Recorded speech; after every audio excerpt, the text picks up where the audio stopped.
অনেক দিন আগে এই মিষ্টি কুমড়াটা এনে রেখেছিল, একদম পাখা। এটা রাঙ্গামাটির জুমের মিষ্টি কুমড়া। জুমের আসলে যে কোনো সবজি খেতে খুবই মজা হয়। তো যাই হোক, আজকে আমি মিষ্টি কুমড়াটা কেটে নিচ্ছি। একদম লাল টকটকা ছিল আর অনেকগুলো বিচিও ছিল। এই বিচিগুলো কেটে আমি শুকিয়ে তারপর ভাজি করে খাবো।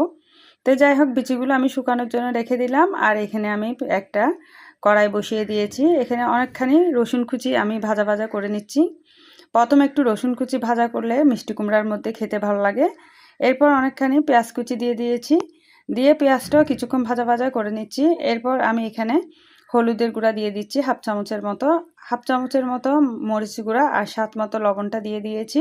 দিয়ে নাড়াচাড়া করে একটু আমি জিরার গুঁড়াটা দিয়ে দিয়েছি। দিয়ে বেশ কিছুক্ষণ নাড়াচাড়া করে কষিয়ে নিয়েছি সামান্য পানি দিয়ে। এরপর অনেকখানি আমি চিংড়ি মাছ দিয়ে দিলাম। চিংড়ি মাছ দিয়ে যে কোনো সবজি রান্না করলে খুবই মজা লাগে। আর কয়েকটা আমি কাঁচামরিচ ফালি করেও দিয়ে দিয়েছি। দিয়ে বেশ কিছুক্ষণ এটা কষিয়ে নিয়েছি। সামান্য পানি দিয়ে আমি চিংড়ি মাছটাও কষিয়ে নিয়েছি। এরপর এই যে মিষ্টি কুমড়াটা দিয়ে দিলাম।